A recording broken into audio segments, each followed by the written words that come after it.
Welcome back to my channel. आज हम start करेंगे class 9 chapter number 3 coordinate geometry की एक्सरसाइज 3.2। लास्ट वीडियो में हमने इंट्रोडक्शन पार्ट भी खत्म कर लिया है, 3.1 भी खत्म कर लिया है। आई होप आपको अब कोऑर्डिनेट ज्योमेट्री से रिलेटेड सारे के सारे जो कंसेप्ट है वो क्लियर हो गए होंगे। अगर अभी भी आपको क्लियर नहीं हुए हैं तो मैं डिस्क्रिप्शन में इंट्रोडक्शन वीडियो का जो लिंक है वो अटैच कर दूंगी, जाके जरूर देखिएगा, क्योंकि कंसेप्ट क्लियर होने, टर्म्स क्लियर होने इस चैप्टर में बहुत ज्यादा जरूरी है। और एक और बात, अगर आप मेरे चैनल पर नए हैं तो मेरे चैनल को सब्सक्राइब करना बिल्कुल भी ना भूलिएगा और बेल आइकन जरूर दबाइएगा ताकि मेरी वीडियो की सबसे पहली नोटिफिकेशन आपको आए। चलिए स्टार्ट करते हैं 3.2 का क्वेश्चन नंबर 1।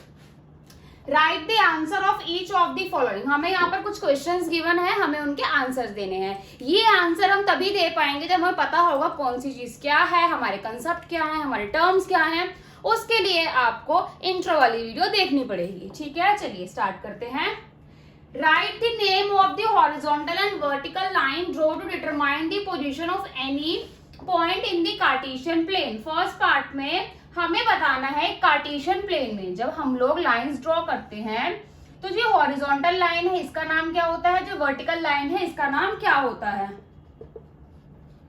तो जो हमारी हॉरिजॉन्टल लाइन होती है वो होती है हमारी एक्स एक्सिस और जो हमारी वर्टिकल लाइन होती है वो होती है हमारी वाई एक्सिस। तो हम लोग इनको हॉरिजॉन्टल और वर्टिकल नहीं लिखते हैं, हम इसको X axis and Y axis लिखते हैं। Second part, what is the name of each part of the plane form by these two lines. जब ये दोनों लाइंस को जोड़ने पर जो ये चार पार्ट बन रहे हैं हम इनको क्या बोलते हैं, इनको हम लोग बोलते हैं quadrants. Third part, write the name of the point where these two lines intersect. इस पॉइंट का नाम लिखना है जहां पर ये दोनों लाइन जो है वो इंटरसेक्ट करती हैं, यानी दोनों लाइन दूसरे को मिलती हैं या दूसरे को काटती हैं, कुछ भी कह सकते हैं, उसको हम लोग बोलते हैं ओरिजिन। बहुत ही इजी क्वेश्चन था। इजी तब होगा जब आपको इसके कंसेप्ट क्लियर होंगे, टर्म्स पता होंगे, किसको क्या बोलते हैं। जिनको पता है उनके लिए तो ये बहुत ही इजी है और ये क्वेश्चन जो है 1 मार्क्स में या फिर एमसीक्यू में आ जाते हैं, ठीक है।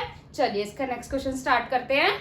Question number 2, see figure 3.14 and write the following. हमें क्वेश्चन में एक फिगर गिवन है और कुछ क्वेश्चंस गिवन है, हमें फिगर को रीड आउट करना है, देखना है क्वेश्चन में क्या क्या गिवन है और उसके अकॉर्डिंग हमें आंसर देने हैं। ऐसे क्वेश्चन पेपर में आ जाता है, बेशक इतने सारे पॉइंट्स ना आए बट ऐसा क्वेश्चन पेपर में आता है। इतने सारे पॉइंट्स इसलिए है क्योंकि इन्हीं सारे पॉइंट्स में आपके सारे कंसेप्ट क्लियर हो जाएंगे, ठीक है। चलिए स्टार्ट करते हैं। The coordinates of point B. सबसे पहले हम लोग देखेंगे इस पूरे जो ग्राफ में पॉइंट बी कहां पर है। बी कहां पर है, बी ये, ठीक है। तो कोऑर्डिनेट्स लिखने हैं इसके। कोऑर्डिनेट्स से पहले एक्स की वैल्यू देन वाई की वैल्यू। एक्स की वैल्यू क्या होगी हमारी हॉरिजॉन्टल लाइन वाली, ये -5, -2। ये हो गए मेरे बी के coordinates. Coordinates of C as it is, C ये रहा हमारा, एक्स की वैल्यू 5 एंड वाई की वैल्यू -5, 5, -5। कोऑर्डिनेट्स लिखने आ गए, बहुत ही इजी थे। पॉइंट्स देखना है कहां पर है, उसके बाद एक्स की वैल्यू देन वाई की वैल्यू। नेक्स्ट तो पार्ट में क्या है, आपको पॉइंट्स गिवन है, कोऑर्डिनेट्स गिवन है, आपको पॉइंट लिखना है कि ये जो कोऑर्डिनेट है वो किस पॉइंट के हैं। अब आपको देखना है कि एक्स एक्सिस पर -3 और वाई पर -5 कहां पर है। तो यानी दोनों इस साइड होंगे क्योंकि यहाँ पर एक्स का माइनस होगा और यहाँ पर वाई माइनस होगा। एक्स माइनस का ये रहा -3 एंड वाई ये रहा माइनस का -5। तो कौन सा पॉइंट आएगा यहाँ पर, पॉइंट ई। यहाँ पर ये दोनों मैच कर रहे हैं। अब एक पॉजिटिव है एक नेगेटिव है, एक्स पॉजिटिव है, एक्स क्या देखना है हमें 2, तो एक्स हमारा इस साइड होगा, 2 ये रहा एंड वाई -4 ये रहा। कौन सा पॉइंट है ये, जी, ठीक है। ये भी बहुत इजी था। अब आता है एब्सिसा।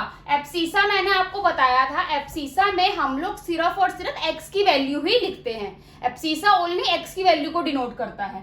एब्सिसा ऑफ डी, सबसे पहले हम डी पॉइंट देखेंगे। डी पॉइंट ये रहा, डी पॉइंट में हम लोग सिर्फ एक्स की वैल्यू लिखेंगे, क्या 6, क्योंकि उसने क्या पूछा है हमसे, ओनली एब्सिसा पूछा है, ठीक है। अब आता है ऑर्डिनेट ऑफ एच। ऑर्डिनेट मतलब ओनली वाई की वैल्यू।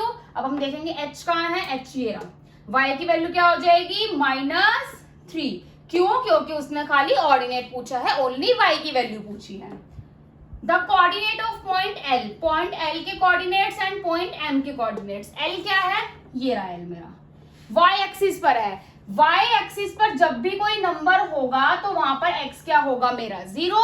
x एक्सिस पर जब भी कोई नंबर होगा तो वहां पर मेरा y क्या होगा? 0।